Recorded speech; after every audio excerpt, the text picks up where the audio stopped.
joni en tottat musidɗo men ceerno Oumar wooda ko siftini julɓe ɓe won noon ko heen jeeya dendagal ko haalte ɗo ko ɓuri heewde heen ko arab wonɓe ganda ko firata on sahaa kadi firtinede ɗum nde ɗum ko hunde wallore won noon ko du'a woni fof en beltima noon kadi en beytima won noon oɗo ceernajo kala hunde machallah omo jari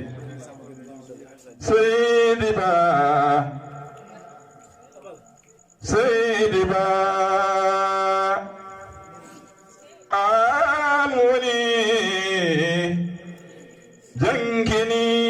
jankiniɗo an woni duuɗiɗo almaru sohlata an woni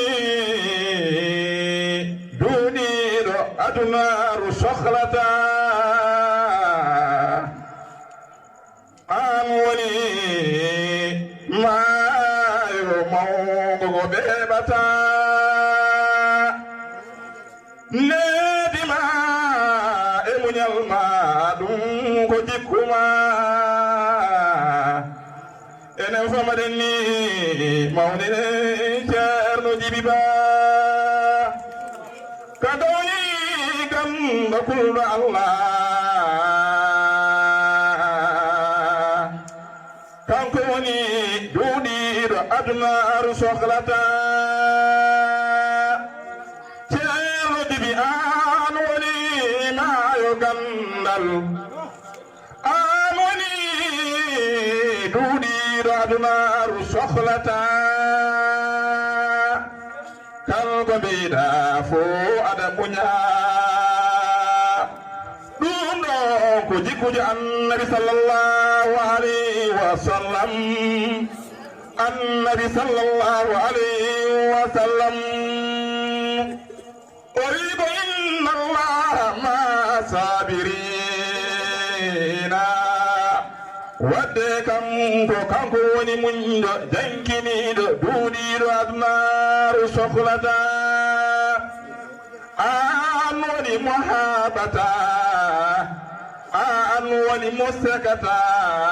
to ndiɗa fo ñiije ma eɗen leraka to ndiɗa fo annore ma ne jalbata hay saago to ɓernde meɗa waylata ɗum ɗo ko gueɗal ngal Allah hokkuma ceerno Djiby Ba an ayewama en tiftiri oɗo jamma jinnaɗo men koresinde men o wiyanno abadam so tawi en dañi jamma baɗoni sa dañi koɗo kay an kay ɗaldu koɗo alhaali mum sa noddi neɗɗo notimama ɗalduma alhaali makko baba Abdullahi dambata Seydi Ba o wiyanno amadam jammoɓe nirtani tawa haalani yimɓe fone teeɗi gondigal maɓɓe hay ceerno Yusufi hayne en yewta ɓe enen fo garen ƴeewen mbaten toppitayo aduna batten neɗɗo fo ko leydi tan min nafata kalko nayya hewde famdude rew hen Allah jokka hen endam ene fo madani mawde rasulallahi ko weltade e weytade kalko haala ɗo ko fewani eɗen ñaagui hen yafuya kalko feewi hen koto Allah subhanahu wa ta'ala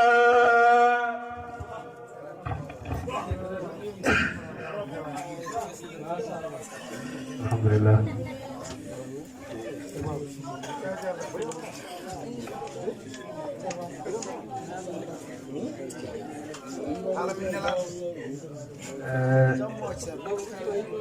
الحمد لله رب العالمين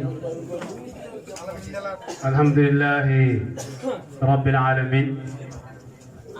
والصلاة والسلام على مولانا رسول الله محمد بن عبد الله رسول الله صلى الله عليه وآله وسلم ورضي الله عن شيخنا الختم التجاني ورضا الله عن الخلفاء والسلام عليكم ورحمة الله وبركاته. سلام عليكم حالة القرب والبعد، سلام به تزداد ورابطة الود. نسلمكم جميعا ونرحبكم في ضمن قلوبنا ونقول لكم مرحبا وأهلا وسهلا، ونحن لكم إن شاء الله بالمرصاد. ننتظركم ونستمع أناشيدكم الجميلة، وإذا نقول لكم الله يبارك فيكم ويؤيدكم على ما كنتم عليه. وإذا سودو بني كويتو الله يجول لنا الله صلى الله عليه وآله وسلم ما توقفون وني إنكم الله يدين وني الله يدين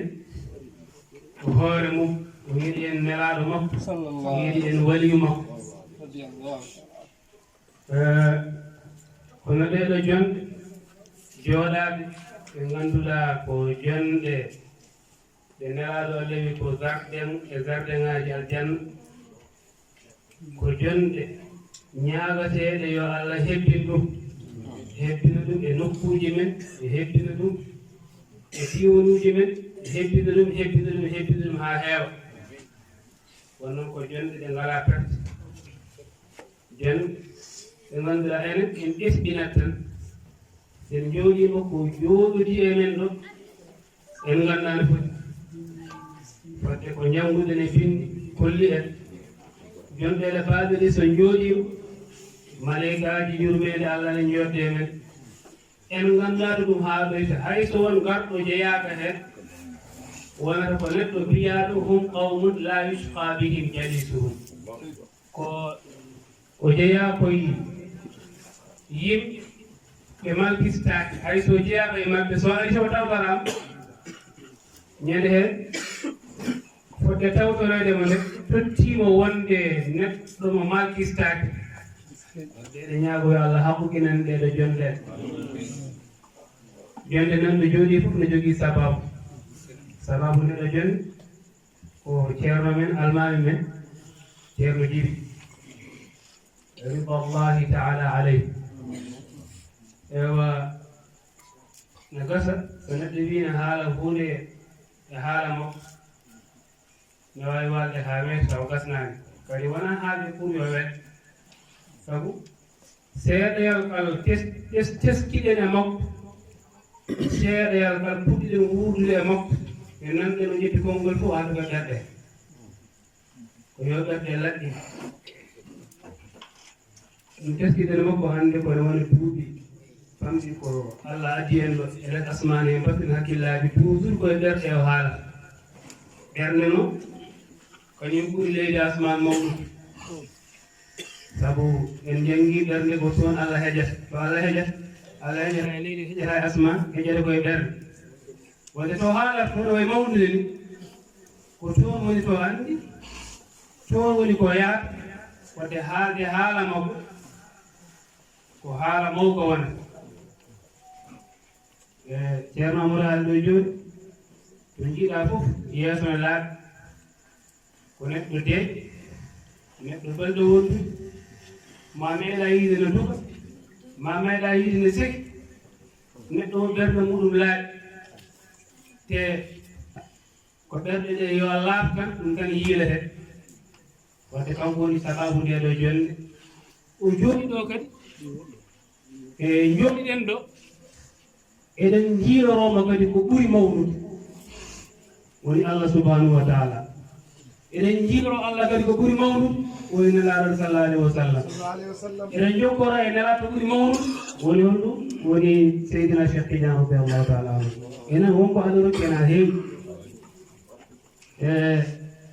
en ganda ɗum noon enen fof aɓe goto men anda ɗum saabu goto men fof kamne neɗɗo mawɓe men ɗuɓe walla e defte men ɗe eɗen jangga hay so en birda tan nelaɗo Allah e Cheikh Tidiane enen jooɗi walla koɓe wadde en ganda wadde koko mawni joƴƴinen ɗo koko mawni deƴƴen enen juuɗe heddike neɗɗo kinten sabu Alaji Malick Sy on jiimi ɗo joni o wi en wa kasratu shawqi fi layali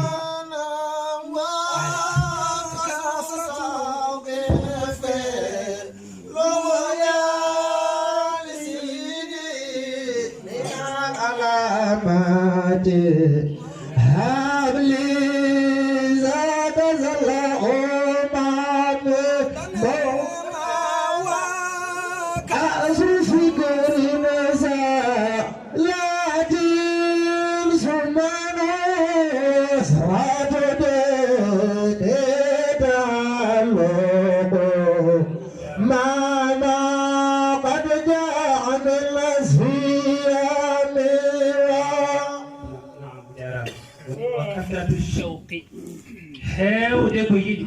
وفيرتنا وكثرة الشوق في لقيا لسيدنا هاودي كويدا فتودنا لا دال اسكيرن كويدن غوغني دن باي فتودنا لا دال وكثرة الشوق في لقيا لسيدنا من العلامات سيد الخادم لما وكثرة الشوق في لقيا لسيدنا علامات عقل ذاك ظلم برمي الذي وعليه أجمعين سلام ربي لا دائما أم بالسبيل ما شاء الله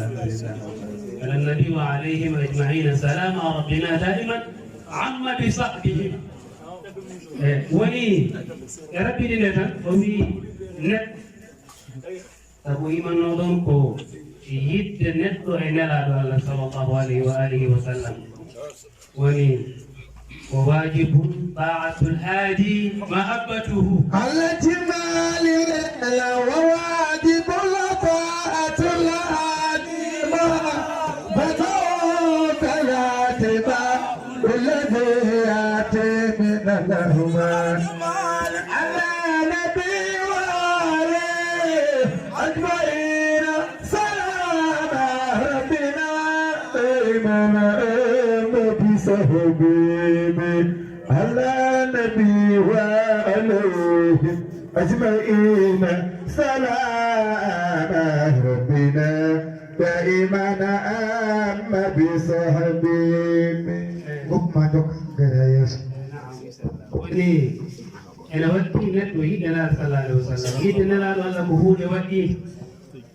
ndeysan enen jiftori Seydina Omar ibn Khattab radiallahu anhu weɗi wiide nelaɗo an ɓuri yiide hunde fof so wona fiddaram nelaɗo yimo ne manki taw voilà hay goto wawa wonde gooɓinɗo Allah timmuɗo gomantako Allah so wona mi ɓuranamo fof ɓuranamo fittandu makko woni mi ɓuranamo jinna e makko ɓe mi ɓuranamo dendagal ko ala tagi mi ɓuranamo kadi fittanu makko o yiɗi fittanu makko ɗo tottani woni Alaji Malick Sy wonde wa kasratu walla wo wajibu ta'atul hadi mahabbatu ko haali ene waɗɗi jiɗanala sallallahu alayhi wa sallam ene waɗɗi ɗoftoɗamo ko haali yiddete noon wona ko yiɗi tan ɓolo ala mbiɗa yiɗimo tan ɓolo ala wa laysa naf'un ala hubbin bila amali الجمال وليس النفع على بلا أمال تبع السلة المختارة احترام ɗo kaali ɗum min yimma tan min ala ɗin giɗi ngala nafoore giɗi ma gonda e golle wadde noon o wi neɗɗo o gollat o jogoo wa kasratu shawqi fi liqyani sayidina o jogoo yidde woɗede fottude e nela sallallahu alaihi wa sallam ɗum ɗon noon woni min al alamat koye majeji yidde nela sallallahu alaihi wa sallam woni noon habli daka rokkam ɗum eɗen nganndi ɓe dañii ɗum wadde noon ɗum ɗon fof tagi en haalde hen tan ko ceernajo o heewi haalandi yimɓe nan ko ɓerde ɗeɗo geɗe keƴat tan koye ɓerɗe sen jii ceernaɓe ɓe ne kaala toujours o ngannduɗa sahaa en miijote hen haa waktuuji men ngasa taw en ngasani farde ɗum ko dañde ɓe meeɗande e Allah ɓe dañii meeɗande e nela sallallahu alaihi wa sallam sabu nelaaɗo Allah mo ɓe kaalato e nelaaɗo Allah mo ɓe jimato eɗen jima eɗen kolla on adi baaba adama taguede walla wona hono noon wala kimatini wiya ma khalaqa arrahmanu shay'an li nafsihi siwa ahmad al-muhtari ala ko Allah tagari hoore mum so wona nelaaɗo Allah o gooto wadde noon on so tawi woni aɗa yiɗamo aɗa yiɗa fottude e makko wona a ƴeewat est ce que wona an wonimo est ce que wona kanko woni ruhuma o est ce que wona kanko woni hon ɗum sirruma o ndekete noon wa innahu in arada allahu nashatana وإلا إن أراد الله لتتلا أبانا من نور نورا بالعالم إلا العوالم عليها وسافلها عليها وسافلها أشئة طلعت من أفضل النسب العوالم ما شاء الله والله وعالم الألوي للنبي وعالم الصفوي للولي والله العظيم إن العوالم عاليها وسافلها أشئة طلعت من أفضل النسل إلى عالم وجد الكم إجازة بين صلى الله عليه وسلم أشئة طلعت من أفضل النسل كم من هجرت وإنه إن أراد الله نشأتنا أبان من نوره نورا النبي الله نشأتنا ما بان من نوره نورا النبي تبي وسليا يا إلهي في وجزيا أبدا إن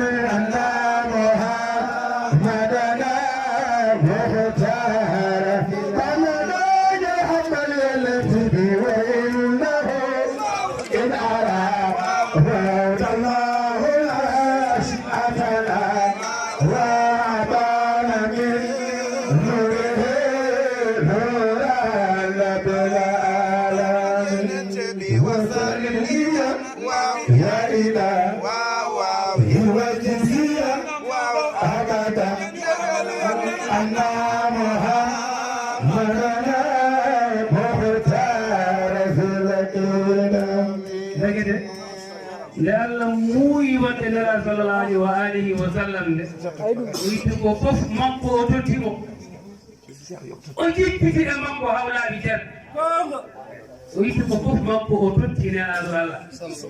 لأن يدي وتنرى الله ويتكو هور مانكو وتوتينا الله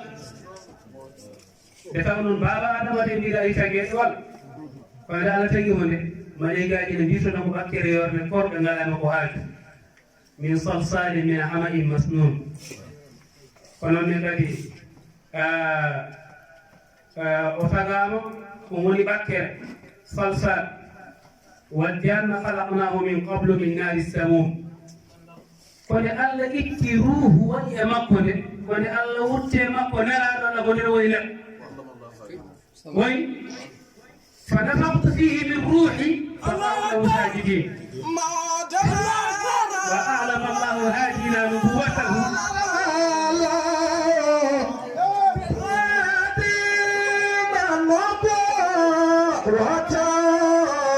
وكان آدم بين مسوانا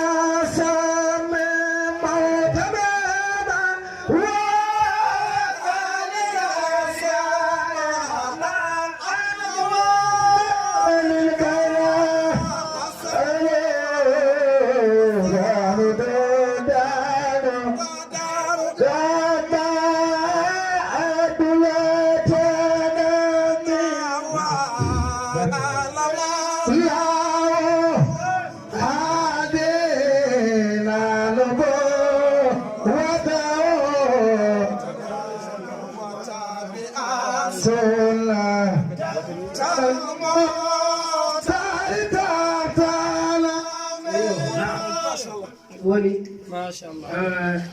alaji mari si holli en wonde nelaɗo Allah andinimo annabagal makko nden baba adama suwa wonde haydara taw wonani ndiyam wonani ɓakkere wonani hunde wadde ma Allah waɗa makko nelaɗo Allah fuɗɗi wonde neɗɗo ko nden malaikaji mbiyat tujam ndegete nelaɗo Allah hicci baba adama wadde noon on nelaɗo Allah so omo haale alay sago wooda heen ko woɗɗi e hakkillaji men seeɗa on so omo haale seɗen jimre kala ma heewɓe tikko ɓeeɗo goni tan koye fijide walla goni tan koye haalde ko weɗɗi men kono noon on de hay jannguɓe bindi tan fooɓe e bindi tigi rigi jogoto caɗeele toujours so ngare won e bindi eɗen jiya muhaddisul asri en tiɓaɗe bindi en e tiiɓa e nelaɓe ndaara ha juuɗe ko windi ɗon ko nelaɗo wiya wonde min mi woni komi annabi mboɗo anndi komi annabi giɗa faaba adama suwa taggeɗe mbi mi fittima Allah huttiri ko annabi wonata ɓe dañat caɗeele e bindi en waɗi noon ko nelaɗo Allah woni neɗɗo kawniɗo woni ko jangguitenen ene yirduji men nelaɗo Allah jogii peeñirɗe kawniɗe وشأنه شأن عجيب ورمزه رمز الحبيب رمز الحبيب للعبد بالعرف غير مشكل الآن ما هو كاوي إذا ولي عندي بس لقي يندم يوم لو مبيم ده كفر سكرته محمد موسى يندم له وادي يندم هو أنا نقدر نجيبه له كوب وأنا نقام جاهي وله كيف ترقى رقيك الأنبياء كيف ترقى رقيك الأنبياء يا سماء المطر ولتا سماء محمد البشري كيف ترقى رقيك الأنبياء يا سماء المطر ولتا سماء نعم نريد يندم هذه بفترة كيف هون وإذا ولي وكنت نورا وكان ثم عماء وعينا وليس طين وماء فإذا كان من علاك العلاء كيف ترقى رقية الأنبياء والآن نلقى أنور لين هيفود وودان وكان مهتجبا من قبل في وجوب يسبح الله فيها غير متسم والآن أوي أنور هيهود ودان وعينا ودا ذاتي وليس طين وماء نيا تبكر بسوى تجرته فإذا كان من علاك العلام تبيد نعمل توقعان nden كيف ترقى رقية الأنبياء هل أن باب ينبت أن باب الماء وكلهم من رسول الله ملتمس غرفا من البدر ولولا من البيد من رسول الله ملتمس غرفا من البحر وصفا من الديم مولاي صل وسلم دائما ابدا على حبيبك خير الخلق كلهم لم يساووك في أولاك وقد حاء لسنا منك دونهم وثناء ما بدت فترة من الرسل إلا بشرت قومها بك الأنبياء سيدنا محمد ما بدت فترة من الرسل إلا بشرت قومها بك الأنبياء من نوره نيل ما لله من الوادي من نوره نيل ما ما نلنا من الوارث نوره نيل ما نلنا من الوارث من نوره نيل ما نلنا من الوارث من نوره نيل ما نلنا من الوارث من نوره نيل ما نلنا من الوارث on to tawi en dañi nelaɗo Allah baɗo noon mo ganduɗa wona tan jibinama Makka feri fayi Madina mayi toon gasi wawi haalande on ko ganduɗo wona baɗo ɓe minni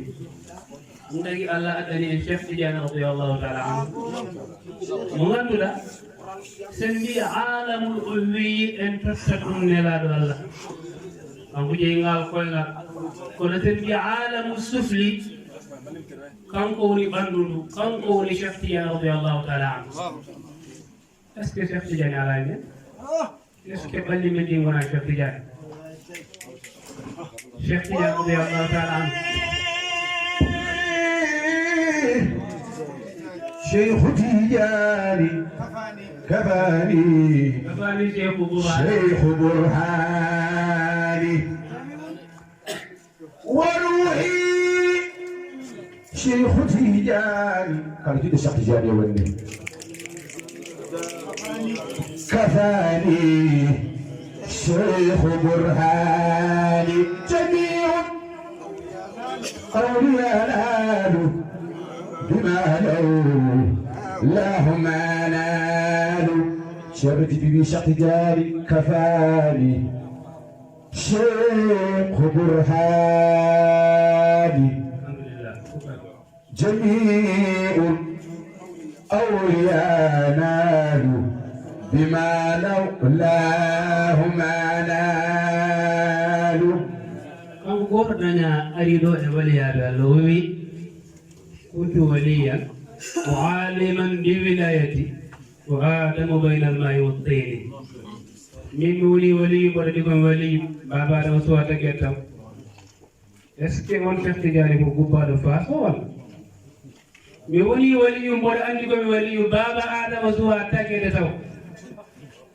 telam ɗeɗo ɗiɗi nanayi dow dande kala waliyu Allah min nashbati l alam ila nafsi est ce que on nayi waɗa ɗum tagi gooto e moƴƴuɓe Allah wi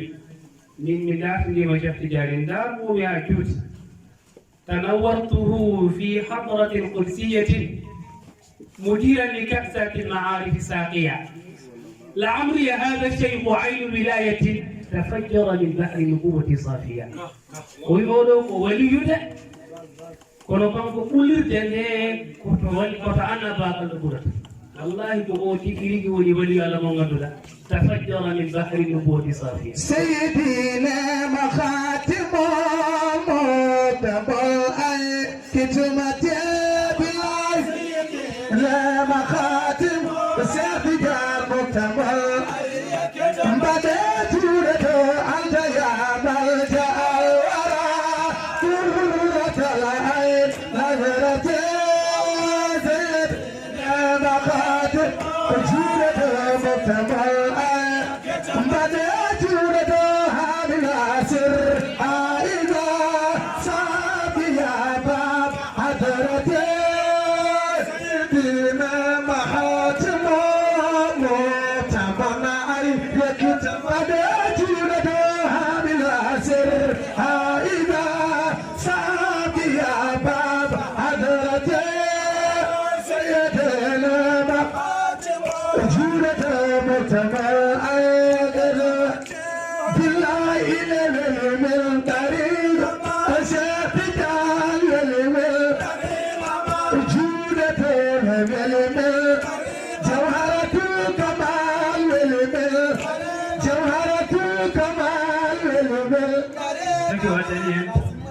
لكن وعدني جوهرة الكمال الله أكبر كان لي جوهرة الكمال اللهم صل وسلم على عين الرحمة الربانية كون بولم كون نلا ولا دليل كون كفي لو مصلي وسلم على عين الحق على طلعة الحق وكلمة ملها اللهم صل وسلم على عين الحق التي تتجلى منها عروش الحقائق دينون سيدي تعالى حالة كيروجي تكوي درد حالante dum do koy berde dum natat ko berde dum yilarte hol berde yiloro toron sam ne sen yewi tafsir jalalayni tafsirobe suratu nuh ما تودون أموية وتحسب أنك جرم صغير ففيك انطوى العالم الأكبر أنا بتكرك فودة تكسر ولا سأسي هو ما كان يجها بيني نجاك يدوما ففيك انطوى العالم الأكبر فوفنا لما اسكو أنا أول ولا أسمع ولا تكرر أسمع ولا يما اسكو أنا أول جيلي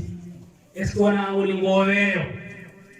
est ce que wana de do ndiyele de goddo kaddam e mettudam e beldam e lamudam est ce que dum ala e ma ndiyam demgal ma gide ma ndiyam kide ma ndiyam e gonde ma de est ce que dullidi ngala e ma fof holko heddi ko ala e ma iran heddi ko holdo ndewata holdo Allah haalan ma fittanu ma ndu hol coomli gondi hen ɗi poɗɗa somtude Allah jagiri hen inna an-nafsa la amaratun bis-su' fittanu alda fittanu koko yomirte woni fittanu ko yemewuri neɗɗo yo wat ko boni ɗum ceernoji ne heewi haalande en radiyallahu taala an fittani ɗi yo laƴƴine Allah wi koye fittani he heƴat te lan nadkhulaha hatta yakhruju minha fa in yakhruju minha fa inna dakhilun woni en jangi wala uqsimu bin nafsi lawwama fittanu ñiwuru hoore mum en jangi wa nafsin wa ma sawaha fa alhamaha fujuraha wa taqwaha wonɗo fittanu rewata ha yetto jogo jiyende ɗi ɗum ne boyi ɗum ne moƴƴi fujura wa taqwaha qad aflaha man zakkaha en jangi ya ayatuha an-nafsu al-mutma'inna irji'i ila rabbiki radiyatan mardiya e heema fittanu heɓiɗi ruttoye joome ɗum koye aduna ɗo woni Allah wiino fadkhuli fi ibadi wadkhuli jannati ɗum koɗo aduna hede Allah wiino naat hankadi a jeyama e jeyaɓe hamɓe hankadi noon naat aljanna taw aljanna gonɗo e aduna yo Allah waɗanen ɗum wadde noon ɗin pittali ko ɗin daiman ceeruji ɗi jofanteɗi hen kaɓe ɗin pittali sabu neɗɗo fittalu o hunde so haaɓi hen so asi fittalu ndu moƴƴere Allah ha heewi nene yaldore hen yo hokku en wawde asde pittali ɗi hokka en wawde warde pittali ɗi hokka en andude Allah gonɗo pittali ɗi hokka en andude o holko serɗi halko e haali Allah na wonde men ko en ganda holno wondiren pittali ɗe non ɗo Allah nan ɗo marajal bahrayni yaltaqiyani baynahuma barzakhun la yabghiyan Allah nan ɗo pittali ɗi nan ɗo pittali ɗin gontata Allah kadi wontataɗi hono maaji ɗiɗi kawrten ngo ko welgo ko haal kono hay hen woto wontata wongo ngo hay la yummitti ɗum ɗon woni ko ceernoji ɗi heewi haalande en ɗum woni ko gaddane ɗen ɗum woni eɗen janga oɗo nane yiminen ɗo nela sallah sallam sara Mustafa Layla nelaɗo roje rama jamma o yi ha في داجل من الظلال أسرى به الله تكريما ولا تشريفا لمكنته حتى لنا ما رأى من آله البسل أسرى به الله تشريفا لمكنته حتى لنا ما رأى من آله ولم تجربوا welaɗo Allah yaali ha dow asmanuji so tawi tan woni kone paamirten ɗe peeƴi ni en dañaten kadi يا رسول الله أرى هاتو جمال يتسدا فرمتني ما والله بفامتا يا مدني مولنا سيدنا محمد يا رسول الله غير ما هاتو جمال يتسدا فرمتني ما والله بفامتا يا ino be gondini malama coyata salinaɓe goɗɗini perti keɓtata ya rasulullah immal hadijatu ɓayita dallo heɗata mami jammi girlotoɗoma lesdata ko ya rasulullah aboubacar ousman aliyu haydara faruqa koyɓe yimɓe ɓe gancata ya rasulullah يا رسول الله أبو بكر عثمان علي حيدر جرجبني كل النبي بنجتا يا رسول الله محمد بتتيك برن اللوجة من الإياجين لا برن سورة محمد قرق عربي جوء جبل مبتل ممكن يجادي جبت سلورة جرمو بكم مقد أولي كسل إيرمين يومن بربلين ولا صحابة يربين كوثر يا رسول الله من تنجي من برنادة بن محمد مولد الجنة من محمد يا رسول الله دمين منيل دمين كسل دمين بدل من دعنا سبو يرمين منكم محمد يا رسول الله يا رسول الله أنت يا رسول الله يحسن جان دجنا مرمان تبدا جبي صفات محمد يا رسول الله ما يكبر قدر درناو كدي يوم بتوني كتكو بوت إذا ركضون فن محمد إذا يبسو كرني يا النبي دنوغل كل شرني فتنا يلكنور محمد ساجاجي موسن رابن من يرجل تدنا كبير أولي إلى النور بحال محمد يا رسول الله صفا وحاوام قلنا يا رسول الله يبتري أما دارتو أسمان أما ذكر محمد يا رسول الله أيلام بيداود سبو ماذا لابري سبو ماذا إيسا سفري من محمد يوم ملادو يوم ملادو إن عندي أتكو كنيتمو أولا ياسني كارثاج محمد woni nelaɗo allah roƴirama ha dow asmanuji holko addani en walla holtoyama walla holko ƴeewoyno o roƴirama ha to asmanuji fof so tawi eɗen tonga hande eɗen mbawi wiide ko wiya o wi ton ko fo julli annabaɓe o fayi ha to asmanuji asman goho ɗiɗi tati nayyi joyi jeegom moussa taweɗa dawouda taweɗa ibrahima taweɗa o taweɗa fof ne foti du walla ne foti lebbi wonɗu walla ne foti ñalawmaji wonɗu walla ne foti ƴeerujo wonɗu fof ɓurani sogon fof ɓurani sogon o hoto yaano o waski ummima to yaano o ummima ɗon de est ce que o asmane tekkito muɗa naata e asmane ɗum tagi saral Moustapha Leylan hay enen en ganda ko ñen fo en ngabbe asma saral Moustapha Leylan wa wafa bi khamsati arajna biha wal fadl lil mutaqaddim nelaɗo Allah o yiyado asmanuji ay ko ngabbiri ko ade eden ngabbira woni juul إذا قمت من عند الوضوء مرتلا شقرا يسهلا وتسجد من بعد الركوع المعظم لقد طويت عنك المسافة جهرة وصلت إلى المحبوب بالواظم وأدريهم كأذن كأذن جبتروا الله كأذن جاء إذن رجع فين الله سبحانه وتعالى أرجع مريا الله وارثهم بقول نحن ولا فرق ويا تو يأتي إذن كأذن فارع الله سبحانه وتعالى ورجوج من داره دكتور غور إذن فول رجع فاجتنا هاتلو ويؤرقني ذكرى صراخ محبة وقد كدت أسري أو سريت كذلك سريت بروحي أقتفي جسم أحمد فتم لقاء بين ذي هنالك من بين بروحي من يمكن نلال نيوم فوي شيخ تجاني فتم لقاء بين ذي هنالك نيرو جولي لو أدريان كوني نغبي تنفيو الله سبحانه وتعالى كنا مرنا صحابي عربي بلا غرفو ndake non ngote min fof yo labbi dernamo toppido diinamo ñene fo no bay Allah subhanahu wa ta'ala ene rawtane la rewno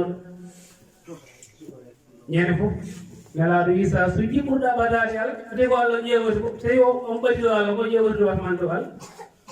ndake sa suji burda badade Allah subhanahu wa ta'ala ndake non génération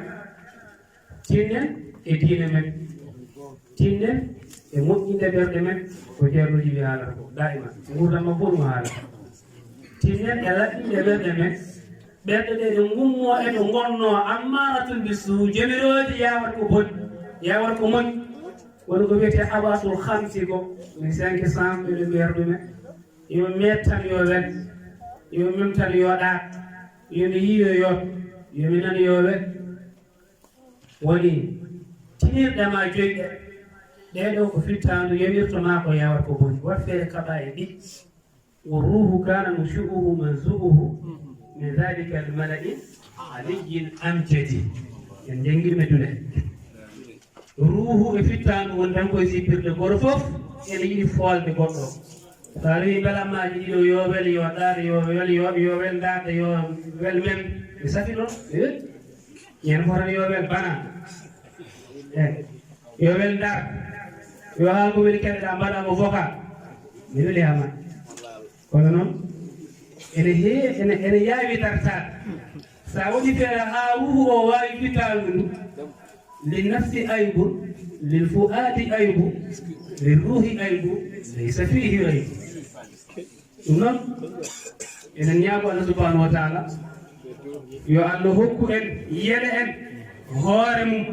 o yeɗe en nelaɗo makko o yeɗe ene waɗi makko ɗeɗo tusɗe tati jogui ɗe eɗen ɓuuri yarde hen ɗe jareten jamma ñalawma toppitiɗen juuɗele men toppitiɗen korgaji yo Allah yettinke e dow jaam toppitiɗen dewe men Allah toppitoɗen ko kalanta woni manam ɓerɗe kalte ɓerɗe ɗe ɗum noon yo Allah laɓɓinanen ɓerɗe ɗe alum ko mato juuɗi en junima kala hen ko fewi foof ko min Allah subhanahu wa ta'ala kala hen ko fewani foof ko min ni wa as'alukum al-'afwa wa kullu 'amin wa antum bi khayr nas'al Allah ta'ala an naf'ala hadhihi al-muhadarati miraran wa takrara ya Allah wa lana jam shukran barakallahu fikum.